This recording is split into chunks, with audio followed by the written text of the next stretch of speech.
भारत में मुसलमान एक ऐसा धार्मिक समुदाय है जिसके इर्द गिर्द देश की पूरी राजनीति घूमती है। दुनिया की सबसे बड़ी राजनीतिक पार्टी होने का दावा करने वाली भाजपा की पूरी राजनीति ही मुसलमानों के इर्द गिर्द सिमट कर रह गई है। ऐसा बिल्कुल भी नहीं है कि वो मुसलमानों का हित करना चाहते हैं या वो शुभचिंतक हैं, नहीं, बिल्कुल भी ऐसा नहीं है।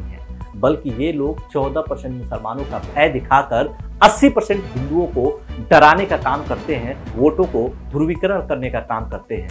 आज हालत ऐसे हो चुके हैं कि सेकुलर होने का दावा करने वाली बड़ी बड़ी राजनीतिक पार्टियां भी मुसलमानों का नाम लेने से परहेज करने लगी हैं या साफ साफ शब्दों में कहा जाए तो डरने लगी हैं। अभी ज्यादा दिन नहीं गुजरे, कर्नाटक में चुनाव हुए। आपने देखा ही होगा कि चुनाव के मुद्दे क्या थे। चुनाव में भाजपा ने अपने प्रचार का एक सूत्रीय कार्यक्रम बना लिया था जो मुसलमानों के इर्द गिर्द ही टिका हुआ था। हिजाब बैन का मामला हो, PFI बैन का मामला हो, टीपू सुल्तान को लेकर विवाद हो, मुसलमानों का आरक्षण खत्म करने की बात हो, यूनिफॉर्म सिविल कोड लागू करने की बात हो, बजरंग दल पर बैन करने की बात हो, भाजपा के लगभग हर एजेंडे में कहीं ना कहीं मुस्लिम टारगेट पर जरूर था। ऐसे में सवाल उठना लाजमी है कि जब देश में मुसलमान आर्थिक, सामाजिक और राजनीतिक रूप से बद से बदतर स्थिति में है, फिर आखिर क्या कारण है कि देश की राजनीति में उनकी अहमियत हर गुजरते हुए दिन के साथ और बढ़ती ही जा रही है। देश में मुसलमानों की तादाद 21 करोड़ से ज्यादा है। परसेंटेज की बात की जाए तो 14% से भी ज्यादा।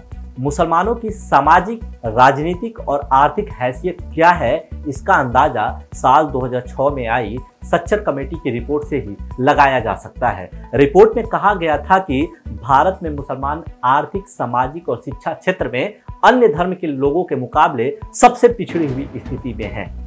आज सच्चर कमेटी की रिपोर्ट को आए 17 साल से ज्यादा हो चुके हैं, लेकिन जब रिपोर्ट जारी किया गया था उस समय तो मुसलमान सिर्फ हाशिए पर थे। आज मुसलमान हाशिए से बहिष्कार तक का सफर तय कर चुके हैं।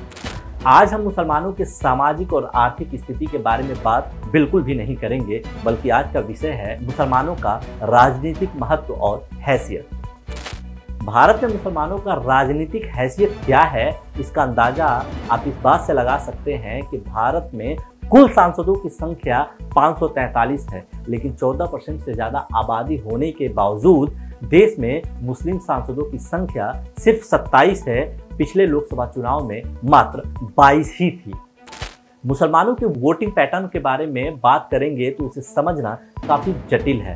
फिर भी इसे हम दो उदाहरण के थ्रू समझने की कोशिश करते हैं कि इस समय देश में मुसलमान वोटिंग के लिए किस पैटर्न को फॉलो कर रहे हैं। अभी अभी कर्नाटक में विधानसभा चुनाव हुआ, वहां पर मुसलमानों की तादाद लगभग 14% के आसपास है और उनका लगभग 88% वोट एक तरफा कांग्रेस को पड़ा है। राजनीतिक विश्लेषक कर्नाटक में कांग्रेस की ऐतिहासिक जीत के पीछे मुस्लिम फैक्टर को भी अहम मान रहे हैं। मुसलमानों ने कांग्रेस के पक्ष में कर्नाटक में क्यों वोट दिया, इसे समझने के लिए हमें कुछ मुद्दों पर ध्यान देना होगा। कर्नाटक में विधानसभा चुनाव की सुगबुगाहट शुरू होते ही भाजपा ने ऐसे मुद्दों को हवा देना शुरू कर दिया जो सांप्रदायिक चरित्र के थे, जैसे हिजाब बैन का मामला, टीपू सुल्तान से जुड़ा हुआ विवाद, मुस्लिम आरक्षण को खत्म करने की बात। इन मुद्दों पर भाजपा ने जितनी आक्रामकता से प्रचार किया, कांग्रेस ने उतनी ही आसानी से लपक लिया। जैसे जैसे भाजपा इन मुद्दों को उछाल रही थी, वैसे वैसे मुस्लिम वोटर असुरक्षा के भाव से कांग्रेस के साथ जुड़ते जा रहे थे। मुसलमानों का वोटिंग पैटर्न का अंदाजा आप इस बात से लगा सकते हैं कि मुस्लिम परस्त पार्टी होने का दावा करने वाली असदुद्दीन ओवैसी की AIMIM और HDPI को 1% से भी बहुत कम वोट मिला और जितने सीटों पर इन लोगों ने अपने कैंडिडेट उतारे, सबकी जमानतें जब्त हो गई।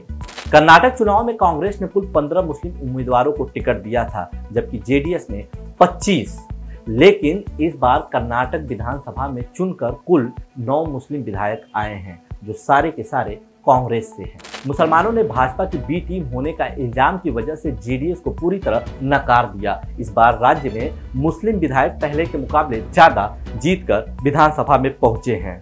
अगर औसत रूप से देखा जाए तो राज्य में 1952 के बाद से आज तक जितने भी चुनाव हुए हैं उसमें औसतन 8.5 मुस्लिम विधायक चुने गए हैं।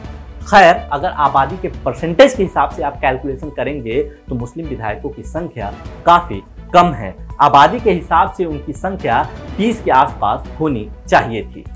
हालांकि एक बात तो स्पष्ट है कि कर्नाटक में मुसलमानों ने पूरी तरह एकजुट होकर कांग्रेस के पक्ष में मतदान किया। कर्नाटक में मुस्लिम वोट उसी पैटर्न से एक पार्टी को गया जिस पैटर्न पर बिहार, उत्तर प्रदेश, बंगाल और दिल्ली में मुस्लिम वोटों का ध्रुवीकरण हुआ था।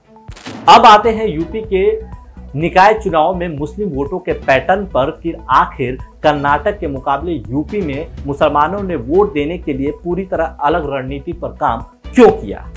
उत्तर प्रदेश की बात की जाए तो यहाँ मुसलमानों की तादाद 20% के आसपास है। अगर इस बार के निकाय चुनाव के नतीजों को देखा जाए तो पता चलता है कि मुसलमानों ने सभी पार्टियों को वोट दिया है, चाहे बसपा हो, चाहे सपा हो, चाहे AIMIM हो, चाहे कांग्रेस हो, चाहे भाजपा ही क्यों ना हो।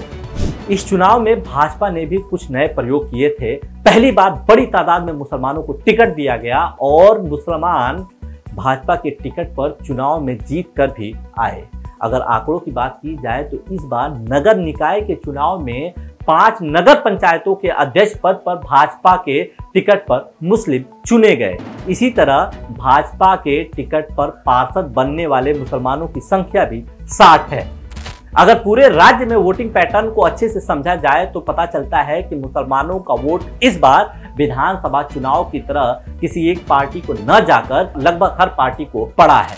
मुसलमानों के वोटिंग का यह पैटर्न कहीं न कहीं भाजपा को राहत देने वाला है और मोदी के उस नीति को उत्साहित करने वाला है जिसके अंतर्गत पिछले साल उन्होंने अपनी कार्यकारिणी की बैठक में यह कहा था कि वोट की उम्मीद किए बिना भाजपा मुस्लिम बहुल इलाकों में अपनी पकड़ को बढ़ाए। उन्होंने अपने नेताओं को मुस्लिम समुदाय पर किसी भी तरह के अपमानजनक टिप्पणी से बचने को भी कहा था। भाजपा इस समय लगातार पसमंदा मुसलमानों को जोड़ने की बात कर रही है। कई सारे लोगों के मन में यह सवाल उठ रहा होगा कि आखिर यह पसमंदा मुसलमान होते कौन है। पसमंदा एक फारसी शब्द है जो ऐसे लोगों के लिए इस्तेमाल किया जाता है जो सामाजिक रूप से हाशिए पर हैं या पीछे रह गए हैं। मुसलमानों की बात की जाए तो इसमें वो लोग शामिल हैं जो अति शूद्र या शूद्र की श्रेणी में आते हैं। इन जातियों की आर्थिक, राजनीतिक और सामाजिक स्थिति काफी दयनीय है। इन्हीं पसमंदा मुसलमानों को जोड़ने के लिए भाजपा एक बड़े नीति पर काम कर रही है जिसके तहत एक अभियान चलाया जा रहा है जिसमें 60 लोकसभा पर फोकस किया जा रहा है जहां मुसलमानों की आबादी 30% से ज्यादा है।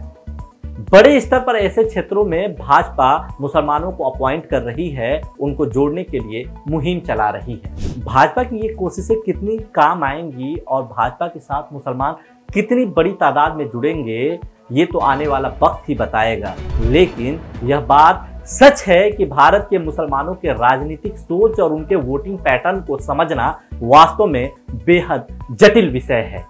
एक ही समय में 2 राज्यों में 2 अलग अलग तरह के चुनाव हुए और मुसलमानों ने 2 अलग अलग तरीकों से वोटिंग पैटर्न को फॉलो किया। एक जगह एक तरफा एक पार्टी को सपोर्ट किया तो दूसरी जगह हर पार्टी को समर्थन दिया, चाहे भाजपा ही क्यों ना हो।